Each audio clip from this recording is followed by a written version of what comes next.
The heritage of a great nation is not just its monument, but its people, its culture, and its tradition.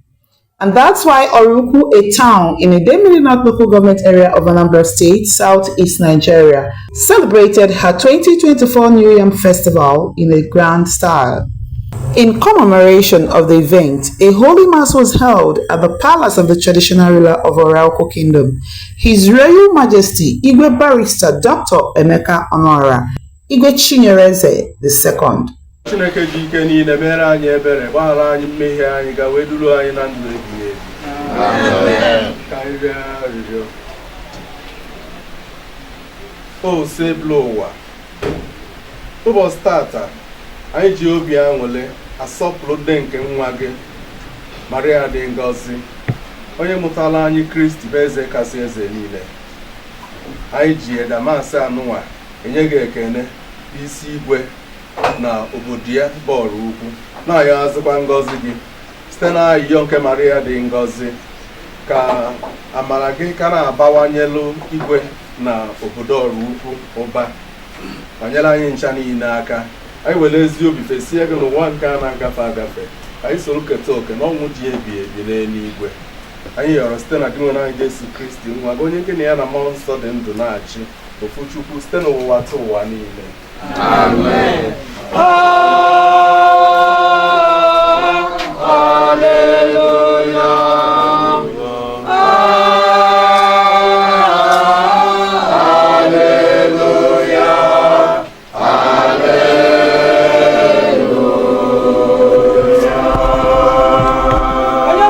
In the homily, the Catholic priest, Reverend Father Jude Uche Ebosi, stated that the New Yam Festival, also called Feast of Thanksgiving, which is unarguably a way of expressing gratitude to God for a successful and bountiful harvest. We are saying thank you, Jesus. Thank you, my Lord. We are saying thank you, Jesus. Thank you, my Lord. We are saying thank you, Jesus. Thank you, my Lord. We are saying thank you, Jesus. Thank you, my Lord. Emume ịwa ji bụ emume inye Chineke ekene ka ọ bụ. Emume ịwa ji abụrụ ndị Igbo bidoro emume ịwa ji. It has been there in the life of the people of Israel. There were 3 feasts Israel they celebrate in a very great way. Was given them by God. And when number 1, Feast of Passover. And another one about Feast of Tabernacle. And this one is called Feast of First Fruits. These 3 feasts was given to them by God. So Israel every year. Feast of Passover, for instance. In the Feast of Passover, Israel, the great deliverance God gave them from the land of Egypt. All of us know the story in Exodus chapter 12. So in the Feast of Passover, Israel, they reenact that great deliverance. In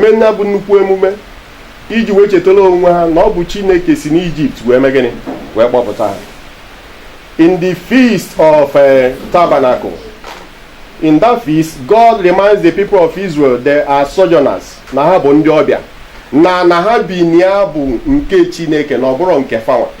So in the Feast of Tabernacle, what happens? The people of Israel, they go outside their tents. They build a small tent. They will sleep there.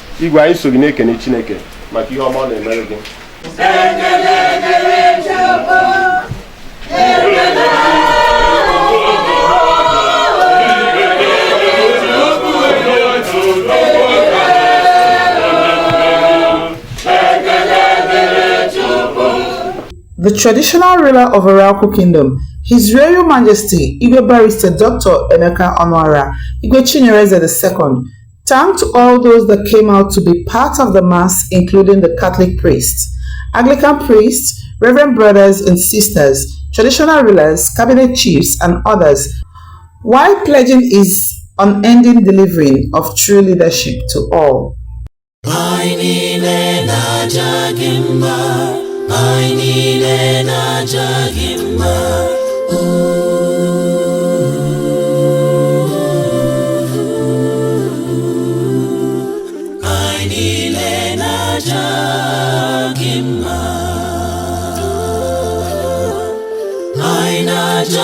mma n'ihi na ị mara mma. Ịhụnanya gị na obiọma gị juru anya anyị wee na-ekene Chukwu n'isi igwe na ndị obodo anụ kingdom anụ nwa ọ na-achị na Chineke ka ọ ka na-agọzi ife na-aga n'iru. Ezi ọrụ Chineke bido na ndụ anyị, ọrụ ọma Chineke na-alụ na ndụ anyị ka ọ na-arịọ na-aga n'iru. Na-agbọbie mgbe ochie bụ ịlọ mmụọ, mana emecha mee baptizim to ịwa ji. Uru ịwa ji bụ ikene Chineke na ihe anyị mere na ihe anyị kwere n'ala mere na-ekere kacha igwe n'ihi na ọmụ omenala. Anyị na-ebido oyi site n'ịkpọ ya n'afịa. Ofu nwa anyị ji wee kpọọ ya n'afịa, anyị ewee nya wazia ya awa, maka na ọ bụrụ na anyị akpọghị ya n'afịa obodo anyị nwere onye ga-ebubata ji ọfụ. He's a traditional ruler I love so much. One thing I love about Igwe Oraukwu, Igwe Chimeleze, is that he loves both Anglican Church, the Catholic Church from where he comes from, and the traditional community where he's taking charge of. Onye ọbụla na-ekele m nkịta ịbụrụ nwa afọ Igbo, ọ bụrụ ife a ga-akọbalụ ịma na na-eme ife niile baptizim. Ọ bụrụ mgbe ndị nna nna anyị fatata mmụọ ka anyị na-alụ, mana ụka batazi ala ọtụtụ ife enwe ka esi kwuo ihe ọtụtụ ụfọdụ egwu fa ma nchụ isonye ọnya ka eji wee kpọzie ya ịwa ji ọra na eze wee nabatakwa ya. The event, kick-started properly at the Imobi of Oraukwu Kingdom, saw in attendance all villages of Oraukwu, traditional rulers, Inyom, sons and daughters of Oraukwu, friends, Oraukwu Pillars Association, dignitaries, as it was a roll call of who is who in Oraukwu, Anambra State, Nigeria, and beyond, as they all came out in mass and in solidarity to celebrate and witness 2024 New Yam Festival.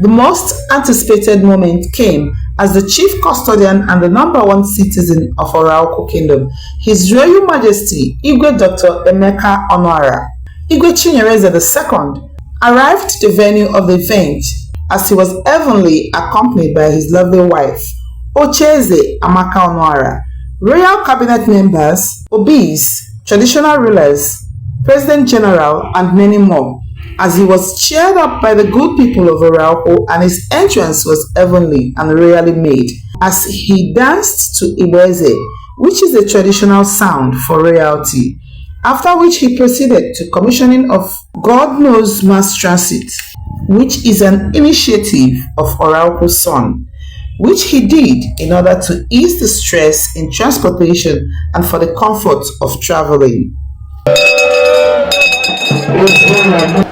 His Royal Majesty Igwe Dr. Barrister Emeka Onuara, Igwe Chinyereze ihe na-ega abụghị Igwe na his cabinet na-aga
together by transport. Yes.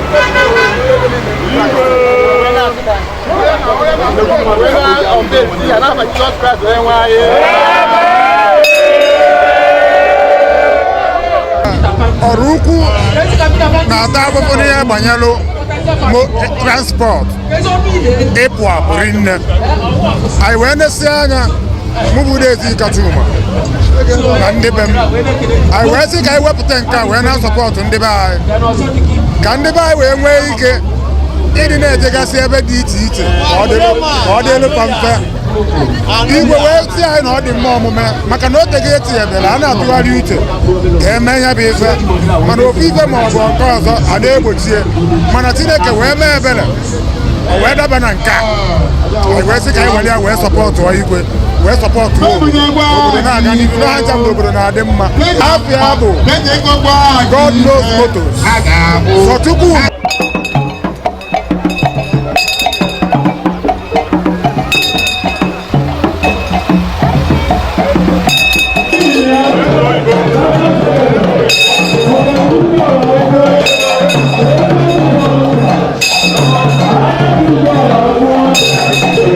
There was an opening prayer which was followed up with the breaking of kola nuts by His Royal Majesty Igwe Barrister Dr. Emeka Onwara, the traditional ruler of Oraukwu Kingdom and the President General of Oraukwu Progressive Union.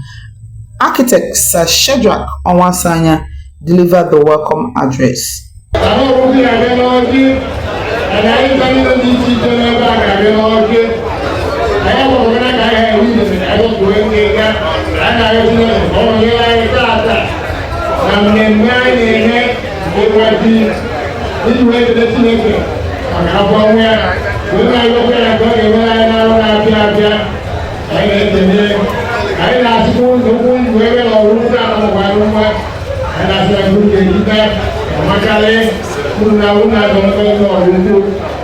I wish on behalf of Igwe, His Royal Majesty Igwe Barrister Dr. Emeka Onwara, Igwe TS2 of Oraukwu, and the good people of Oraukwu welcome you all to this auspicious occasion. No. I will, as usual, begin this address by thanking the Almighty God who has made it possible for all of us to be gathered here for this year's Iwaji ceremony. May His name be praised. Iwaji ceremony, like we all know, is a ceremony that officially precedes the consumption of New Yam in the community. It's a ceremony when it's assumed that nobody will eat the New Yam until Igwe performs the ceremonial cutting of and eating of the New Yam. I must thank you. By prayer, by this time next year, I can no more harvest.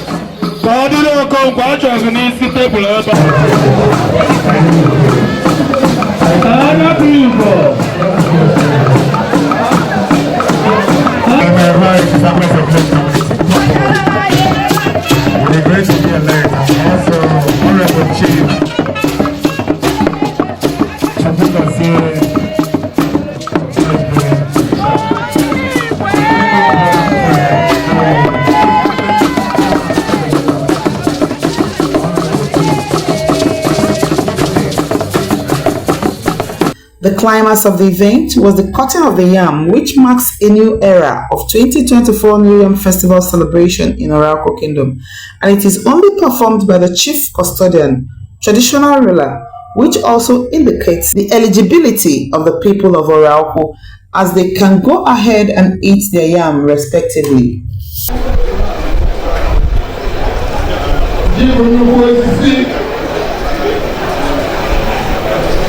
I have a lady at home here, friends at home here, and I know that we're king of the crop.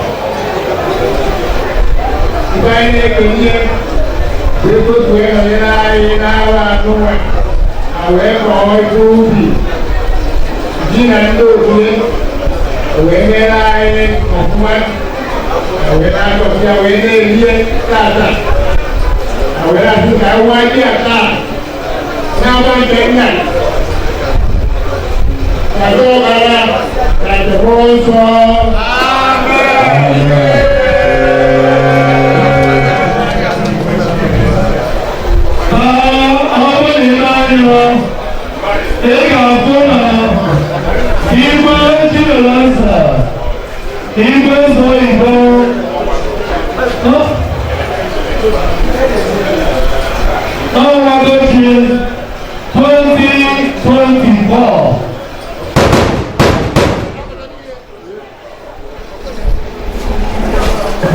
As tradition demands, the traditional ruler of Oraukwu Kingdom, the #1 citizen of Oraukwu, in company of the bees from different villages of Oraukwu, performed the rites in cutting of the roasted yam, after which the traditional ruler ate the yam and it was shared to all.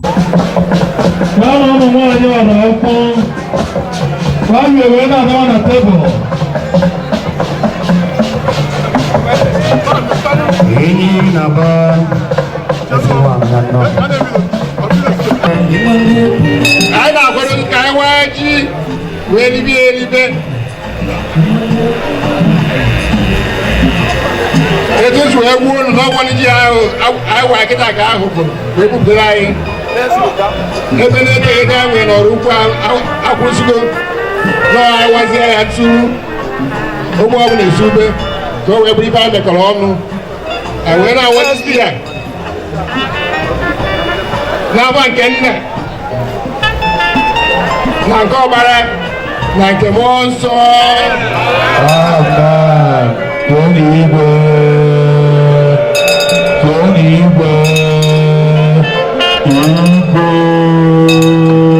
Igwe Chinyere Eze Gezi sekọnd Oraukwu omeke ka esi eme ya Nabani ọrụ Oraukwu erigwado ji o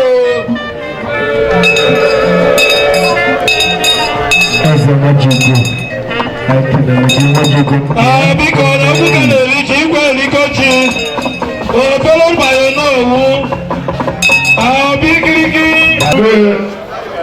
Chairman, Father Committee, Idemili North Local Government.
Obi dị m mma maka na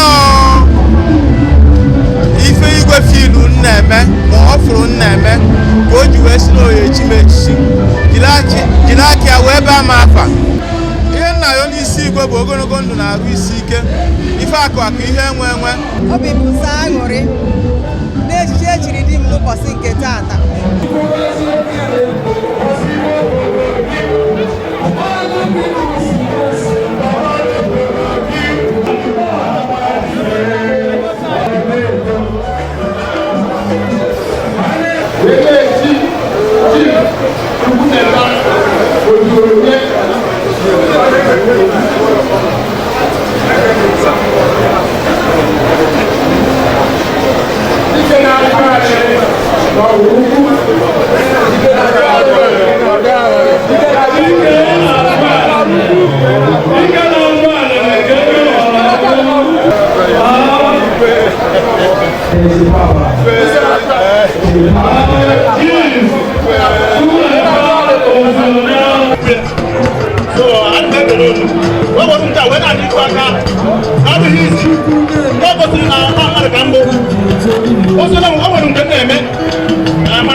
Only chin. Dike na-achụ na-eme ụdị ya. Enweghị ọzọ. A wee na-ekene ya. Dike na-achụ alele. Bịa biko ọ bụrụ na igwe nọrọ si anọ ndị ga-epe ihe mechi nwee ike ịbịabasị anọ.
ụbọchị tata wee banye ihe maka awamji maka na ịma na awamji bụ nnukwu akụkụ ndị Igbo na-enye nsọpụrụ dị egwu wee bụrụ na ọ na-emerana n'ọnwa ịsatọ ọnwa ite naanị na-arụ Igbo na-eji awa ji wee kwadobe ele na-ebe n'isi ndị ọrụ ukwu bụ na ọ ga-adịrịfa mma.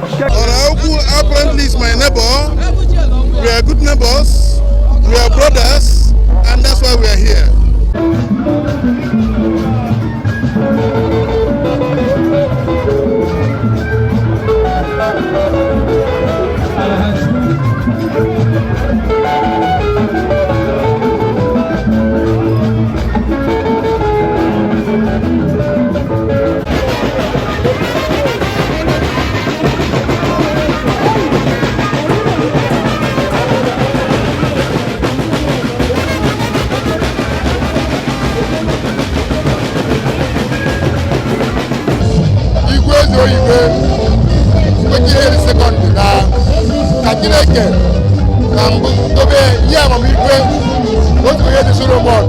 Igwe anyị bụ ezigbo igwe His Royal Majesty Igwe Barrister Emeka Ọnụọla Igwe Chinedu II ezo ibe Oraukwu nwoke dị mma Chineke enyega aka n'ụbọchị taa wee wala anyị ji were ekele Chukwu n'ụzọ pụrụ iche. Chineke bi n'igwe onye ọrụ ebube onye dị mma ana m ekwu na-asị mgbe niile ife dịka Chukwu akọkwana m a sị na ọ ga-adịrị igwe na mma igweru na mma maka nso wee rụọ ọrụ obodo.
Oraukwu